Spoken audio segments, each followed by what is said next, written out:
a Playlist original.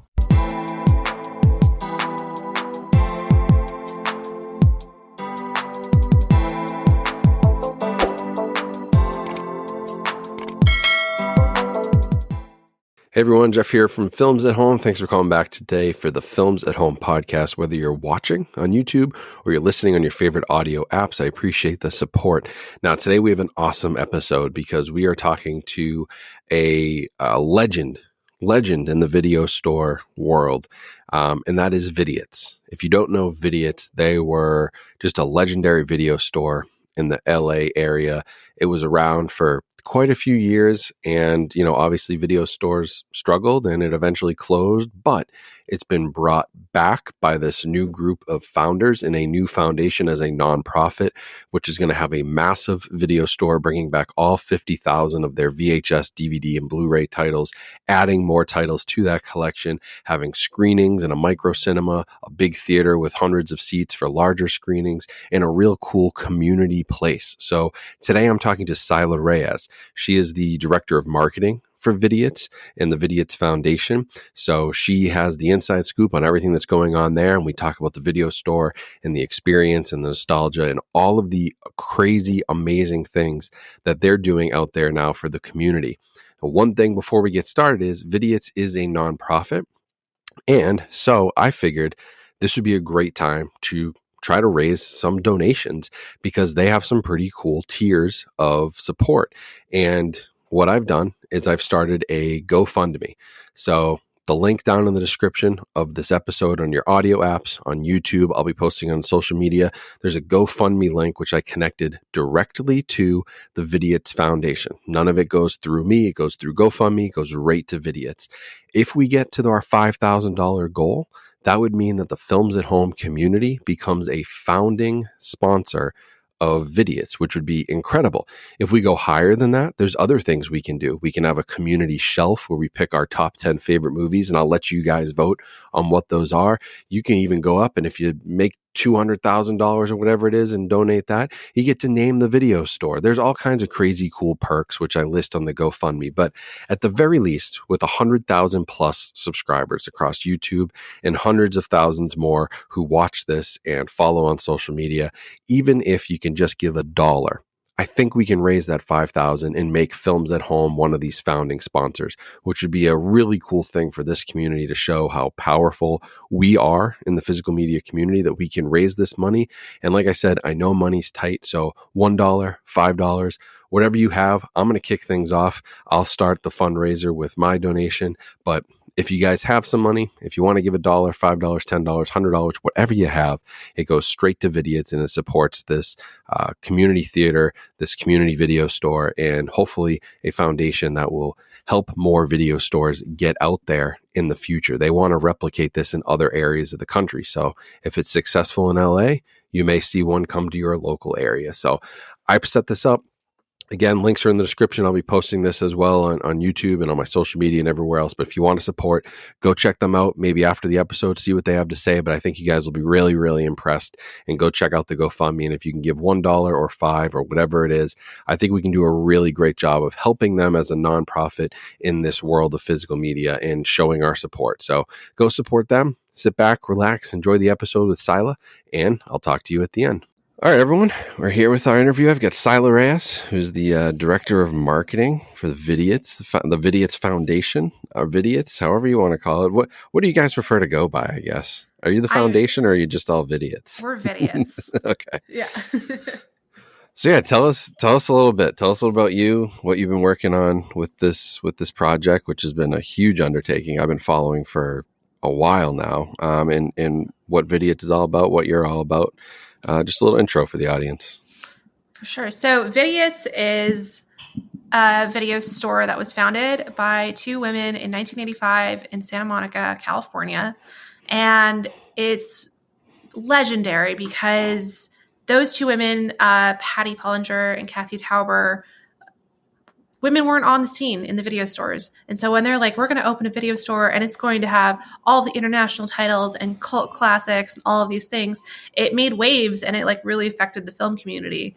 And it was open from 1985 until 2016. And we shuttered because, West Side Rent in California just was like untenable. Yep. And Annapurna Pictures came in and saved us. And they're like, hey, like this will keep you afloat until you figure out what you're going to do. And so our executive director, Maggie McKay, spent the next 3 years looking for a space where we could reopen. And it turned into something so much bigger than the original video store. So we found an old theater that had been shuttered as a theater in 2000. And it's called the Eagle Theater in Eagle Rock. And we had to restore all of it because it's been serving as a church for the past 20 years. And so we had to restore it as a theater. It's a 100-year-old theater. She's beautiful. The grade and the slope everything is different. We're going to have our 50,000 title collection in there in the video store. We're going to have a 35-seat micro cinema flex space community center where we can do workshops and whatnot. We have a beer and wine bar and concessions that aren't just going to be for the theater, but it's a place where people can congregate and talk about movies before or after the film. And then we have a 271-seat big house theater, and we're going to have 35 millimeter, 16 millimeter, and DCP. So it's 11,000 square feet. It's a pretty sweet spot. And that's what Vidiots has become today. Relaunching June 1st. Yay. Yeah, I love it. I was going to say, but by the time this episode goes out, it'll be May 26th. So you're T-minus 1 week at that point to opening. But yeah, it sounds like it. I've been following along, and it's been an incredible effort, the whole restoration. And then, I mean, I just had to move 3,000 movies from one house to another a few months back. I don't know how you did 50,000. That must have been quite the undertaking. Yeah, and the movers that moved us out of the store in Santa Monica moved us out of storage like 2 weeks ago, I think. And it was emotional for everybody because, like, one, it is a huge undertaking, but two, it's like, you know how it is. You have 3,000 movies behind you. Like, each one of those titles, that like they mean something. Yeah. So for us, we're like, we want to share these with people. So to get them out of boxes and back onto shelves, like, that's super exciting. Yeah, I mean, there's got to be stuff in there. I know it's said on the website. Like, there's stuff in that VHS collection and that DVD collection that has, like, people literally have probably not seen since it closed down in 20. Like, this is stuff that's just not out there. Which is, I mean, that's why physical media and video stores are so important. Like, I was scared the other day when Netflix said, oh, we're not sending DVDs to the mail anymore. My first question was, okay, where are they all going? Because you probably have a bunch of stuff that aren't in stores. Like, it's really important, this preservation of media. So I love what you guys are doing with that. And, is that part of the goal here as well, as to sort of celebrate, celebrate physical media, but celebrate, like, preservation in film. You said you're doing some screenings of film reels, and I actually saw Justin Liberty, who was on the podcast a few weeks ago, who works with Vinegar Syndrome. He's big into that. He's on the board, so he's one of the advisors. So I was like, okay, you must be into that side of things too. Like, is that going to be part of what this foundation does? Absolutely. So, like, physical media, one, is paramount for the health of film and film lovers forever, because we're seeing stuff with streamers nowadays that is like, like you could be watching a show and then that show could be gone forever. Mm-hmm. And there's no way to access it. And the filmmakers can't even access their own work. And so physical media, like, if you want a legacy, if you want actual history of your work to exist, it has to be physical. And that's why it's so important that we're there. But more than that, like, it's a community thing. Like, the feeling that you have when you're streaming through, like, being like, what am I going to watch? What am I going to watch? It's not the same as when you're like, you have DVDs and Blu-rays and VHS in front of you and you're like, oh, this cover calls to me, or this is exciting. Right. And you like get the stack together. And that's something that needs to be generationally passed on. There's so many young people that have never had that experience. They don't even know what they're missing. And it's like, there are things out there that could change your life if someone just like handed you a DVD and were like, watch this movie. Yeah, it's so true. I mean, even at my age, like, I don't know, I guess I'm still young. I'm 30, but like, I pretty much missed the heyday of video stores. Like, I kind of caught the tail end when it was essentially like Blockbuster had scooped up everything and was the franchise, and there was nobody else except, a handful out there of independent stores. So I really didn't even get to experience that, which is why I've been I think that's why I got into physical media in the first place, was like, I want to build my own sort of video store collection. Like, I want to be able to come down here on a Friday night and be like, all right, which one of these is speaking to me right now versus scroll algorithm. What do they want me to watch? Yeah. Like, you know, what's pushing the most money for them? It's like, it's really not that fun. And you're right, that younger generation needs to experience this. Yeah. And like, you have it, let's say you haven't seen half of the movies in your collection right now. How exciting is that you get to like go downstairs and be like, well, I bought this for a reason, so I'm going to put this in and like, let's see how it affects me. And like, that's super cool. And like, in addition to that, like, you know, we're the same age. I also got like the Blockbuster experience, but I got to go to Vidiots as a kid too, because I'm from here. And the conversations that you get to have with people who are equally as excited about film in just like a pure, cool way, like, you can't get that anywhere else. You're not getting that on Twitter, like, for sure, but you can get that in a video store. Yeah, that's one of it's one of the things that is severely. I have a local retailer, Bull Moose, who sells physical media and is like sort of, they're only in New Hampshire and Maine. That's about the only exposure I get. I mean, there are no video stores left in this area. I mean, there's not many left anywhere. And you do that community aspect, as much as I love. I'm on YouTube. I've got a podcast. I'm on every social media platform. I think that was partly because, too, I was looking for a community of people who cared, who really cared, because you can't get that in person anymore. Like, I think that's what's so exciting. But what you guys are doing is, and I've talked to other people out in LA and actors and people in the industry, and they're like, it's crazy. This is the hub of entertainment, like, in the world. This is Hollywood. And we don't have video stores, and theaters are closing down. And it's like, if it's happening here, how can this sustain anywhere else? So I'm very happy to see this coming back to the heart of, you know, where all the magic happens, because that's a scary thought. It's a scary thought to not have these things.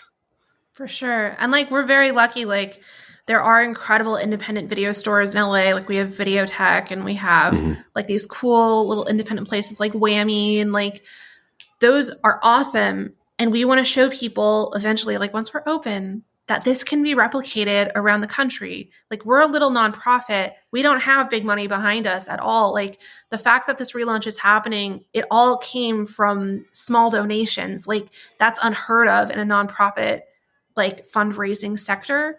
So, like, if we can do it, other people can do it.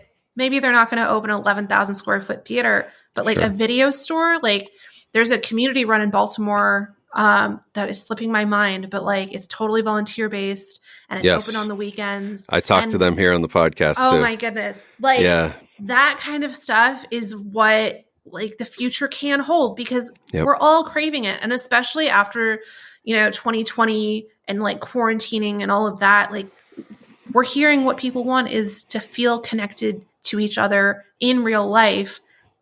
And we can only do that by coming together and like making these spaces. Like, that's the only way it's going to happen.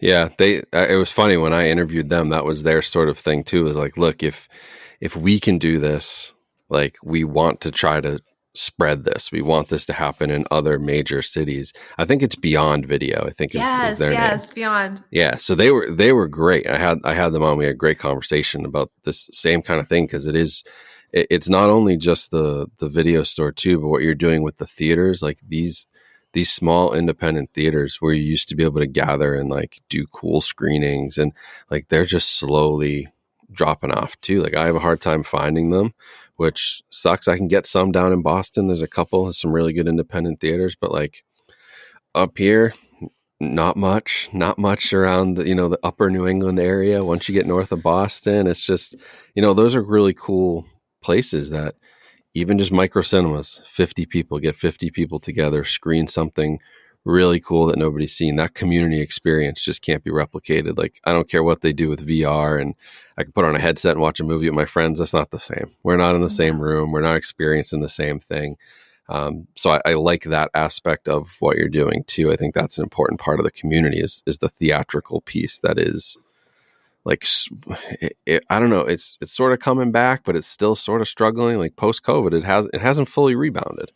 It's tough. It's how can you ask people to go to a movie theater where they can barely afford to get tickets for a family of 4 plus concessions, and then they're like, oh, well, that cost me more than my weekly groceries. Right. You can't ask families to do that. So like for us, like our prices, like we're keeping them as affordable as possible. And like, we're going to have a program so that, younger generations, like I believe it's 18 and under, they're always going to have a discount, because like growing up, going to the movies with your friends used to be something that was like totally within reach and fun. And it was something that you made memories around. But now if you're like asking some teenagers to be like, hey, you're going to throw down $100 with your friends to like go to the movies and have some popcorn, they're not going to be into that. Like, we have to save spaces for them. And I think that like, unfortunately, there's just so many theaters closing right now because, we haven't been able to reach people in the same way because economics or whatnot. But like, that's why I think, especially here in LA, like having an affordable space that provides equitable access, like it has to start here. Because if it's not going to start here, how is it going to work anywhere else? Right. Yeah. I mean, you've got to be the catalyst. Like, I mean, that is the hub. And so I think, I think you guys will be successful, and I do hope that it can spread, because there are these other hubs that deserve something like this. Like there's like nothing, the East Coast, there's nothing on the East Coast. I'm thinking about even like New York doesn't have stuff like this really. Like that's another hub. It's like, and I'm scared, because where does that next generation of like creatives, where do they get their inspiration from? Because it can't just be, and I love social media as much as the next guy, but like it can't just be like YouTube videos and TikTok and what's trending on Netflix. Like, nobody, like, you have to go back a little bit further than that to truly like get a full scope and a full appreciation. And otherwise, like the stuff, it starts to slip away. I don't know how, like when I was 14, I went to the movies every Friday. It was $10, like all in was like, I get a popcorn, a ticket, $10. Now I'm looking, I'm like, all right, I got 2 kids, got to get a babysitter. Okay. IMAX tickets. Oh, they're $28 a piece. Oof. Okay. You know what I mean? Like, it's just, it's insane. It's now a $250, $300 night. It's like, I mean, it's not attainable for most people on a weekly basis. So that's partially why I think the home video thing is important too, though, because it gives people access to that stuff in a more reasonable way, even new releases. Yeah. And we are having a program I'm super excited about, like, speaking of getting a babysitter. We're having screenings called Bring Your Own Baby. I love it. And so like the lighting will be lower and the sound levels are going to be a bit lower, and the movies that we're going to be programming won't have anything that's going to like disturb your child. So like hopefully some parents and caregivers can get out there and be like, I'm going to have some me time. My kid's going to be asleep. Everyone else around me has kid. Like, it's fine. We all know where we're at. And yeah, because like it's tough. That's smart. You shouldn't have to like give up what you love or have like 2 hours where like you're like, oh, I would like to be around others, but I still need to take care of my child. Yeah. And like, why not do that at the movie theater if like, you can. We want that to happen. I think that's super. I mean, I'd be there. I think that's super smart. Like that is the struggle. I think it's just like if you could bring your kid and it wasn't like taboo, and you could just, okay, yep, everybody recognizes they're here. That's a super smart idea, because I think that's another huge barrier. Like it's financial, but it's also like, people can't afford to go out and pay the babysitter, and not a lot of people have, not everyone has a babysitter. Not everyone has family that can help them out. So that would be huge for just access. That's super smart. So do you have any other program? Like, what else are you guys cooking up, like other program wise? Okay. So let's see. I'm trying to think of like what I can say so far. We're doing a really cool program with this Filipino collective called A Bunch of Savages, and Eagle Rock has a huge Filipino community.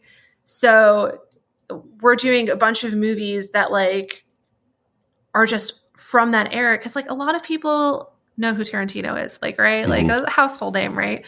But like what a lot of people don't know is like what movies was Tarantino watching in his video store to make his movies. There are so many 80s Filipino action movies in that, and it's like most people have never seen them. Most people have never even heard of them. So like we're gonna do like cool stuff like that, tying it back into the community, and to film as a whole. And what else are we doing? We have amazing founding members like Vinegar Syndrome. And another one we have is Monkey Paw Productions, is Jordan Peele's company. Yep. And so we're doing some programming with them, and that's going to be super cool. But like, yeah, let's see. There are some like ones that like we're planning on, and we're hoping we can find like a cereal sponsor, for instance, so we can do Cereal Bar Saturdays, which is like watching program cartoons with cereal for like all ages. Cause like, you can be in your 30s and still want to do that, which is totally fine. Yes, confirmed. I wish I could do that every Saturday morning. So like we have a lot of cool international programming, repertory programming, and we also are doing some like second run and new releases. So like we're going to have something for everybody. It's not all going to be like super independent, like you have to know all about film to appreciate what's going on here. It's also just like we've spent years talking to people about movies that they love. So like a lot of the stuff we want to program is based off of conversations we've had with customers and filmmakers about like, hey, what inspires you to make your first movie? It's not always what you would expect. And like, that's what's cool about it. So like, we're trying to bring in all of our old like client base and customer base and see what they want to do. We're going to program that, and there's going to be like music and all this stuff. We're doing something with the Bob Baker Marionette Theater, who are like our besties on the East Side. And we're going to have like movies that use puppetry, and then we're going to have like puppeteers from the theater, and like, it's going to be a blast for the families. It's so funny when we're like talking about programming, there's so much intersection between what would be okay for all ages and like what people who are already adults also want to see. Yeah. So like a lot of that is just going to be like intergenerational fun stuff. And like after everything the world has been through in the past 3 years or so, like our mandate is to bring community and happiness, and like we're not going to do a bunch of like Debbie Downer dark movies at first. We're just like, let's have a good time, like let's enjoy being in the theater and laughing together. Yeah, no, I love that, and I love the intergenerational stuff. Is like that's I wouldn't say that's why I had kids, but like that's it's not a con. Like that was one of the pros of like, I'm going to get to share this with like a next generation, and like how incredible is that to watch something with your kid for like I just can't wait. I've talked about this before, but like imagine not having seen Star Wars and just like not knowing the twists, and then when he gets older and it's like you've never seen 7 and you don't know how that ends, like it's just that to me is like mind-blowing stuff. And when it first happens, 14-year-old kid doesn't even probably appreciate that moment, but like I'd kill to go back to that and like have my memory wiped for one movie and watch it again for the first time. Like that's such a cool experience. So I love like in the cartoons and stuff we grew up on, like I have all my Nickelodeon cartoons. I got them all in a DVD box set because I don't even know if the kids will care, but like I'd love to try Angry Beavers or Rocko's Modern Life, or like I have them all because I'm just waiting for like, all right, we're going to pop this in one Saturday and just like see if they attach to it. And then I'm going to be the happiest guy in the world because I'm going to get to rewatch these. Yeah. Like you meant like, okay. So like introducing someone, for me, if I was to introduce someone to Cowboy Bebop for the first time, like I've just changed your life. You're welcome. And now you're like so much cooler. And like, I think that like I see Jaws behind you. Like when we do Jaws, like I'm just imagining like that's my favorite. The first time you saw Jaws was with your parent on a big screen. Like hopefully that's a memory that you're going to take with you for the rest of your life. Like I still haven't seen Jaws on a big screen, and I've seen the movie like 12 times at this point. Yeah, that's funny you said that's my all-time favorite. I think I saw it when I was like 6 years old on a VHS tape, and I was on Cape Cod where they filmed it when I watched it. Like, went to the beach afterward, naive 6-year-old, like whatever. I wasn't afraid because I was too naive. But my wife saw it for the first time on the big screen. She had not seen it. We were like, we must have been like 21, 22. I took her to one of these independent theaters in the Boston area. They were showing it at the Coolidge Corner Theater, and 35 millimeter. She had never seen it before.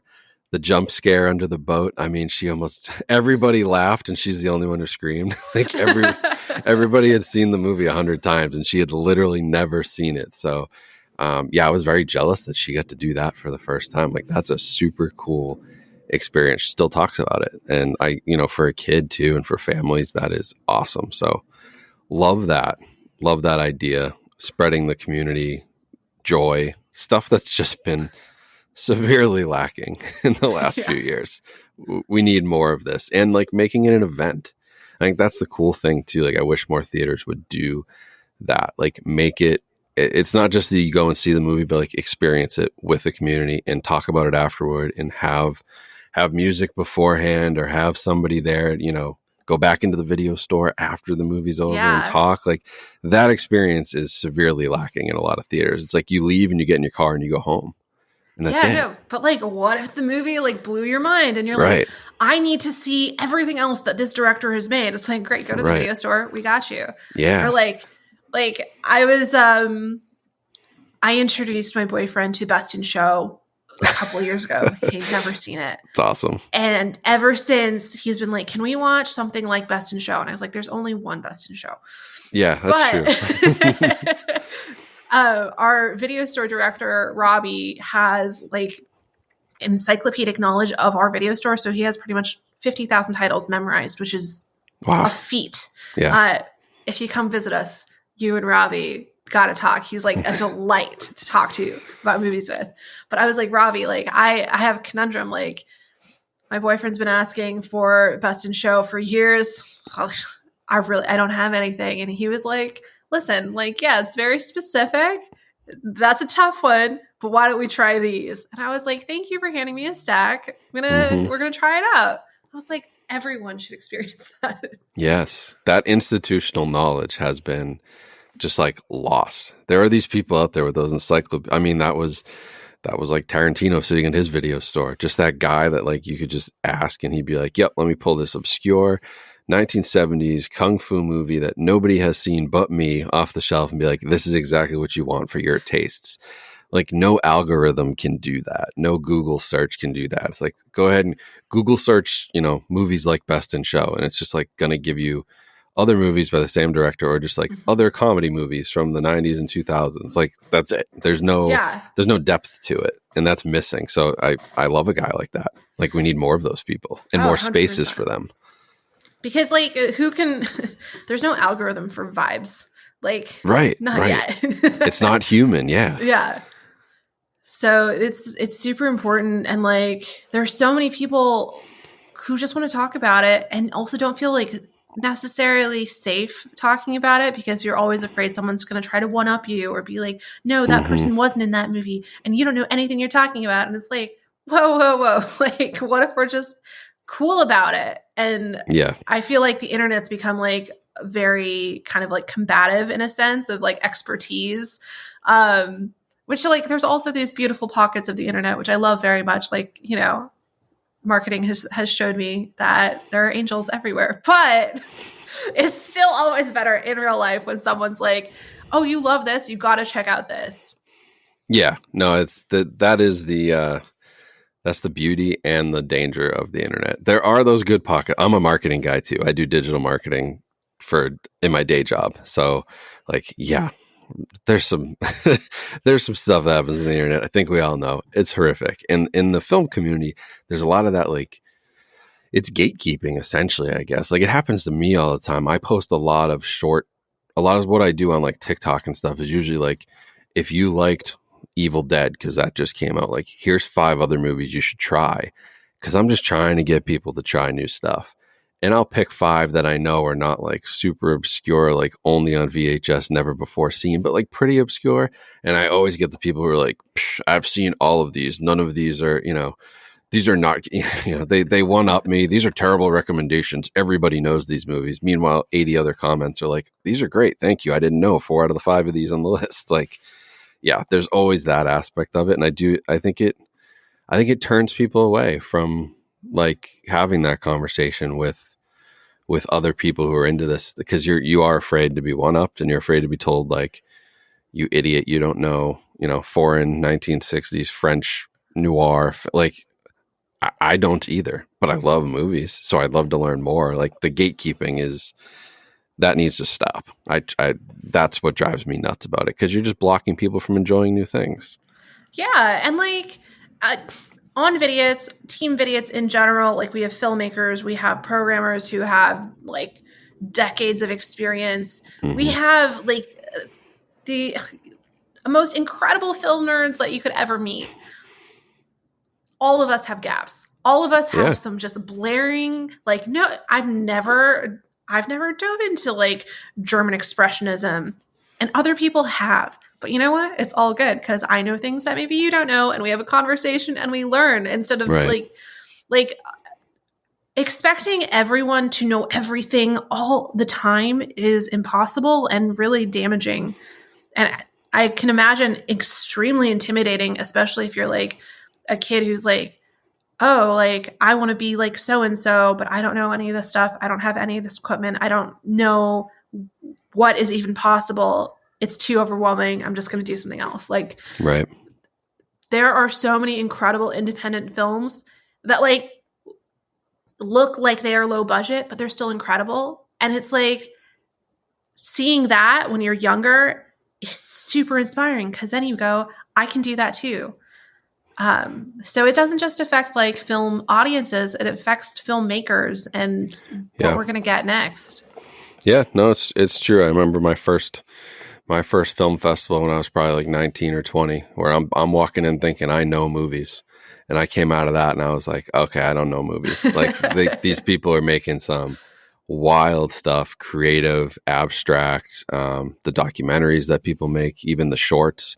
I mean, there's incredible work out there that definitely inspired me to like dive deeper. Like, if I hadn't had that, I'm still, all right, I'm watching Star Wars and Marvel and whatever, mainstream AAA titles coming out. That's me. I know movies. It's like, it's so much deeper in that, that was eye-opening. So I imagine that Vidiots should be the same way for a lot of young people in the area. I think they're going to be blown away that like there are 50,000 movies, like, period. Because like, how many does Netflix have, or how many are on Amazon? Like a few thousand. Like, there's way more than, and 50,000 is still just scratching the surface. Like, there's millions of these movies out there.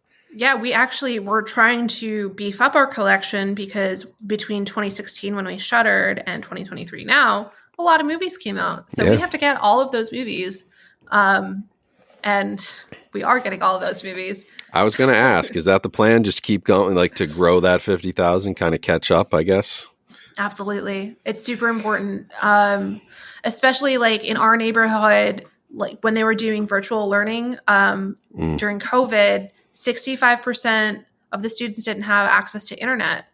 And it's like, if they don't have access to internet for their education, how can you ask them to have access to all the streaming platforms? And like, no, that's just not possible. So like, if you go to the video store and rent something for, your kid, so like a couple bucks, maybe, that's a lot more accessible. Yeah. And that's important. For sure. Yeah, I think that's an underrated aspect of the whole streaming thing, is that there are, and I don't think people realize this, there are lots of people in this country and of course across the world that don't have internet access, or don't have it at nearly the speeds you need to like stream a movie, like watch a movie. Mm-hmm. Like, you're just not going to be able to do it. You might have some sort of like, dial-up level connection at this point, which is the reality for millions of people. And, I think that I heard a lot of people get upset. The Netflix DVD thing was like their lifeline. And it's like, I'm in the middle of South Dakota, there's no video store. That's how I got my stuff. How do I get my stuff now? So, I hope we can spread it, because that's a good point. Nobody talks about that. It's always like, oh, well, streaming, the ownership aspect, the preservation, the fact that stuff disappears. Yes, but like millions of people can't even get on these platforms. That's kind of terrifying for that next generation. Like, how are they experiencing things? Yeah. And like some of our greatest filmmakers came from very like humble beginnings. Yeah. And so are we just going to pretend that like those children don't have the talent that they need to make it? That's grossly unfair and untrue. So like we have to do something. There has to be a way to get them arts education no matter what. Yeah. Well, that's a whole nother thing. Yeah. The arts just being stripped from every school. My wife she stays home now, but she was an elementary school teacher. And it's like the way that they make you teach the kids now, it's like, where is is there any creativity left in there? Like, are we doing art, or are we just like, no, it's like math, science, which I get important, but like we also need creative people, or we're all going to be pretty freaking bored in a few years when nobody's making anything. Like in 20 years, the world could be this gray, boring place full of just nothing creative, which would suck. Like nobody wants that. We need those creatives. Yeah. No, that's not a world I'm very interested in. No, I'm good. Yeah. I'll go make my own somewhere else. I'll be on the first ship to some other planet if that happens. We'll start over and try again. Because nobody wants that. But I think what you guys, you have the support clearly. Like you mentioned, the fundraising aspect of this was huge. And I was reading through too some of the names that have backed. You mentioned Vinegar Syndrome, but just like companies like A24, Letterboxd, Sony, you mentioned Monkey Paw, Criterion, Paramount. And then the names through here, I was just Elijah Wood, Mike Flanagan, Kelly Marie Tran, Lily Collins, Samara Weaving, Patton Oswalt, personal favorite of mine, Mary Elizabeth and Charlie Day, because I'm a huge Sunny fan. So I was like, oh, so happy that they're in on this. But yeah, and Lake Bell, I know, has been hugely involved too. Huge. I've been seeing on the social media. So you've got a really good supporting cast there too, of people in this industry who believe in it, which is awesome. And that's really off of the strength of our executive director. Maggie McKay was a programmer for 20 years. She's worked at Sundance, LA Film Festival, all of these things. And she built relationships. Like this woman has built relationships with everyone because she's probably the most incredible person to ever live. Like I've never met someone who is so beloved by every single person just by one encounter.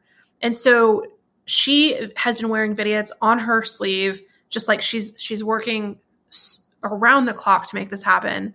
And for a long time, it was only her on staff. And then like 2 more of us joined. And now very recently we have people hired to work in the theater. So that's super cool. But yeah, it's literally been like, hey, person who's in this industry who we know loves Vidiots or is in the neighborhood, come see our construction site. Like it's nothing yet. Like we had people there in the dirt, just like, this is where the theater is going to be. Everything is going to change. Like you just gotta like see it. And now that like you finally can see it, it's like, oh, this was worth it. Like that donation, like might not have meant a ton to some people, but to us, like it means everything because we put every single dollar into restoring this theater and like getting open.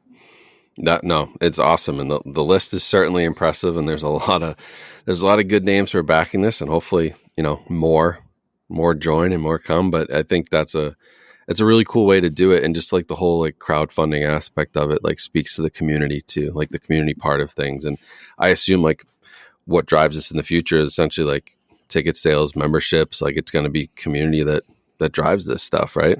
Yeah, we would not exist without our community, and the only way we're going to stay open is with our community. But that's why it's so important that we listen to them. So like we're really into like, I'm super engaged. Like if you follow us on Instagram, like the person you're talking to is me, like every single time. Like I'm trying, without an actual physical brick and mortar space for the duration of this construction, asking people to believe in us and stick with us has been like a big ask, because like we started construction right in like fall of 2019. We had no idea what was coming. the supply chain issues, the pandemic, none of it.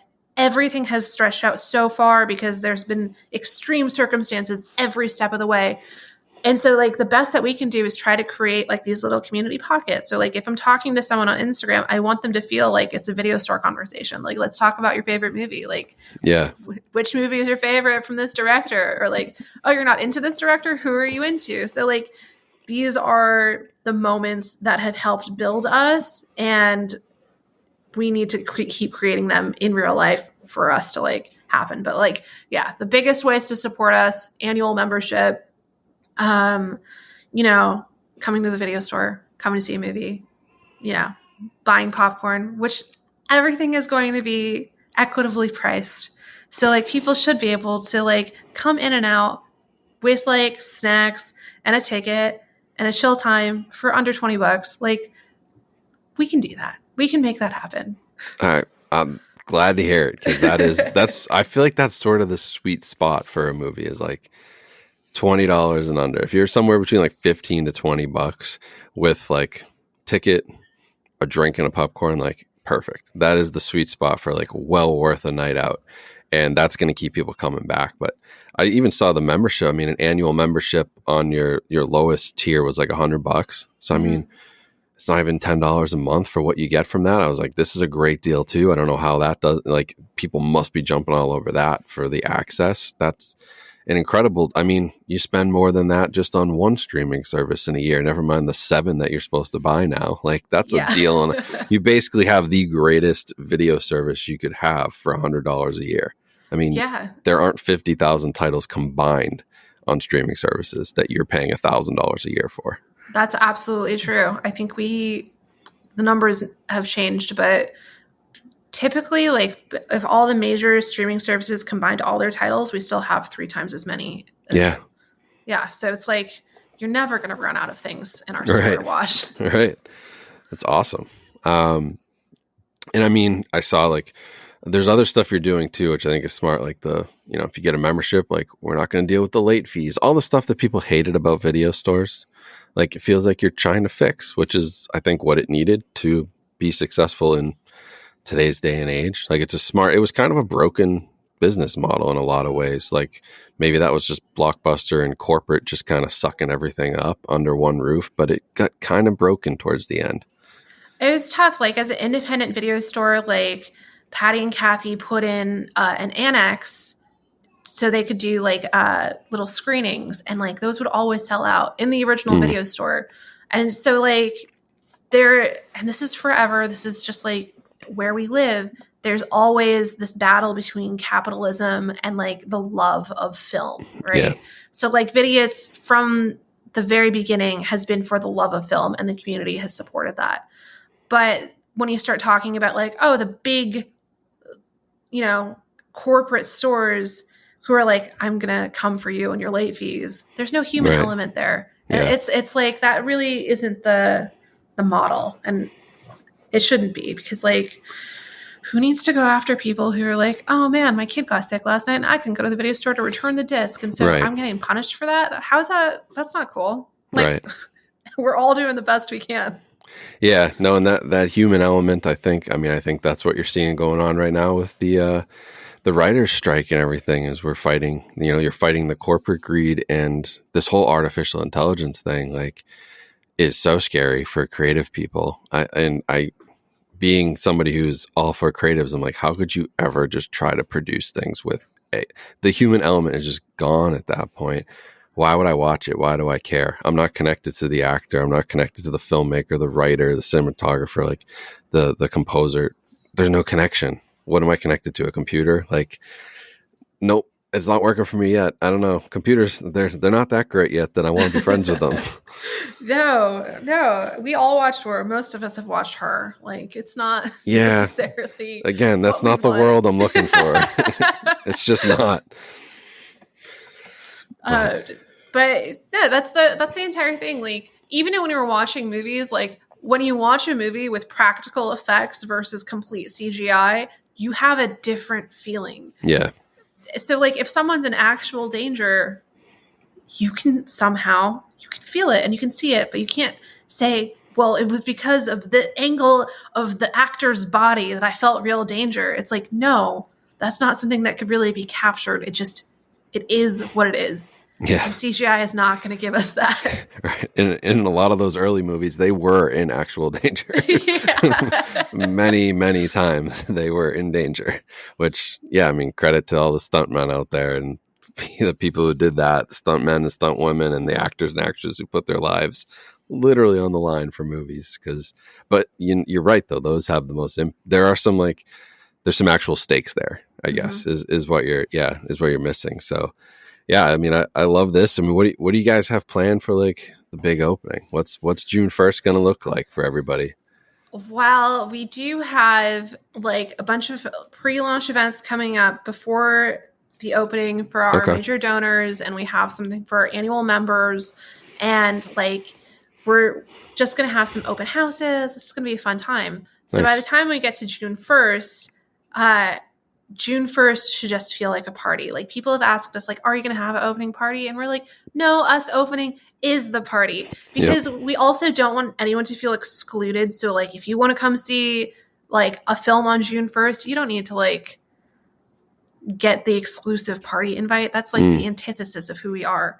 Right. So June 1st, can't tell you the title, but it's going to be awesome and everyone's going to love it. Nice. And then the whole weekend we have screenings with our community partners. We have an incredible slate. Our programming team is all of us are wearing multiple hats, but has been working so hard to put a slate together that people are going to be the idea is you look at the movie and you're like, I love that movie. Or, oh my God, I haven't seen that movie in 20 years. I have to see that movie. That's pulling at my heartstrings. So every single movie, honestly, all of June, I was I don't know when I'm going to go home, because if I'm not at each one of these screenings, I'm going to be missing out on something.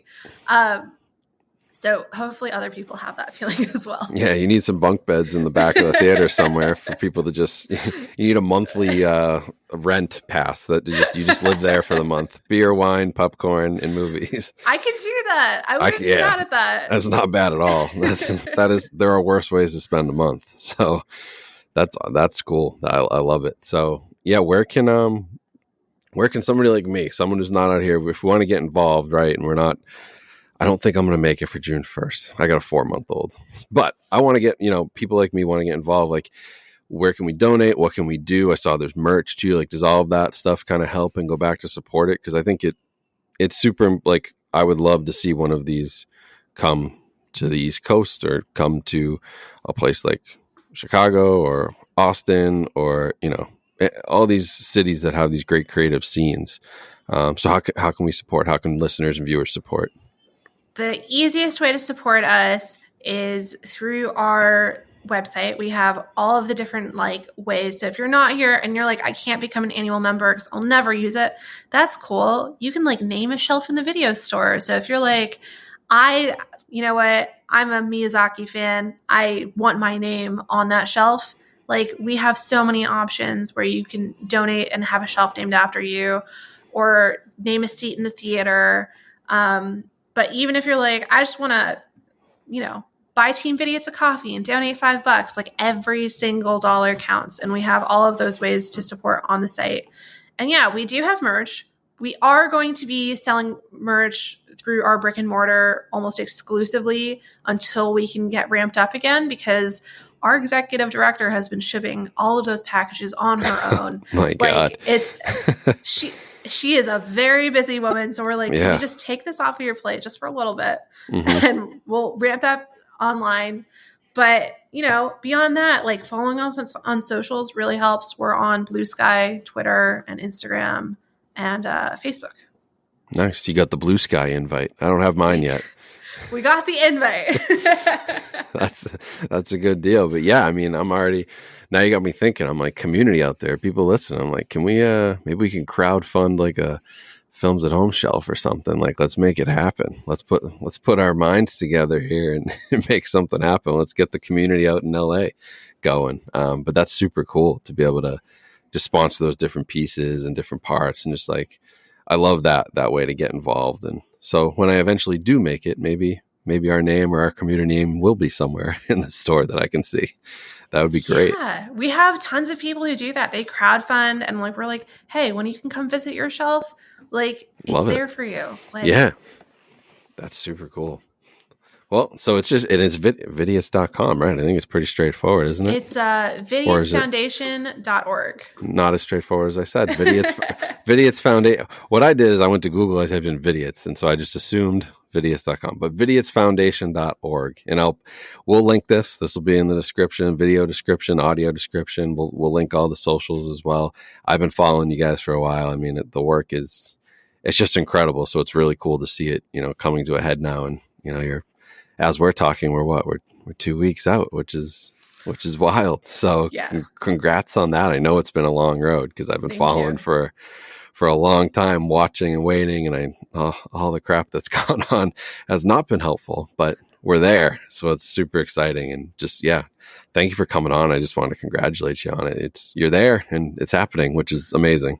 Thank you. Yeah. And thank you for following us through the journey. Because it's wild. We've been posting about construction. We're like, we promise we're going to get to movies soon. That's what I keep waiting for. I'm like, eventually I'm going to see those 50,000 movies on shelves, but that's the payoff, But yeah, it's been awesome to watch. And I think what you're doing is incredible. And the whole team's done a great job. So best of luck. Hope for all the success in the world. I'll definitely get the word out. We'll see if we can crowdfund something here and make something happen. That would be super cool. But we'll be in touch. But thank you so much for the time. This was awesome just talking about the project. And, I hope it can be replicated because it's much needed. All right, guys. So hopefully you enjoyed that episode. I thought Saila was great, super informative, super fun to talk to. We talked movies, we talked Vidiots, we talked about what's going on in the video store.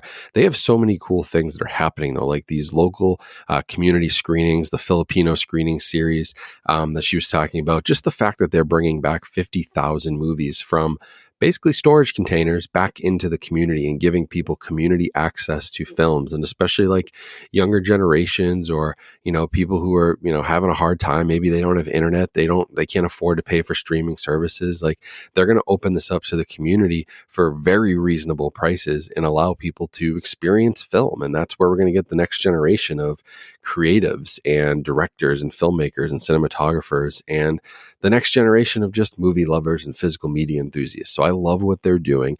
And again, we mentioned it in the episode. I mentioned it at the beginning, but I think we can do something here with the Films at Home community. So the GoFundMe link is going to be in the description. All of that money goes straight to Vidiots. Again, I don't touch it.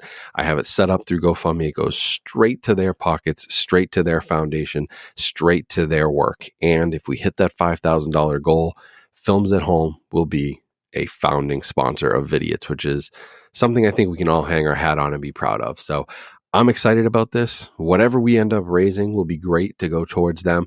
But if we hit that goal, that would be a really cool validation of how strong this community is. And with 100,000 of us, if everybody gave 5 cents, we'd hit $5,000. So how about that? Think about how much of an impact we can make, even with just $1 per person.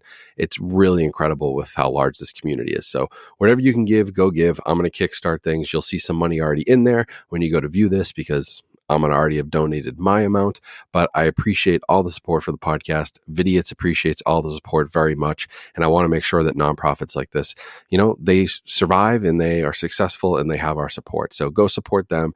Check out their website. Vidiots is going to be open in LA basically next week as of the time this episode's dropping. So it's going to be open in early June of 2023. If you're out there, go support them. If you're taking a trip out there at some point this summer, go check them out. It's a great location. It's a great idea for a new community hub, and I wish them all the best. So thank you for listening to this episode or watching if you're on YouTube. Make sure you're subscribed here on YouTube or on your favorite podcast app so you never miss an episode.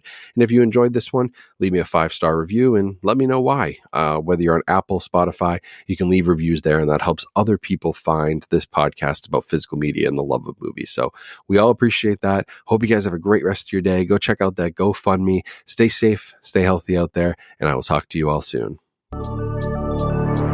Coming soon. Be sure to subscribe to the Films at Home podcast using your favorite app so you don't miss another episode. And while you're there, don't forget to rate and review this podcast, which helps us out tremendously. You can also help support us by watching our short-form content over on YouTube and TikTok by searching Films at Home. Follow us on Twitter and Instagram at films_at_home. The intro and outro were created by Elin Osborne. Thanks for listening. We'll see you next time.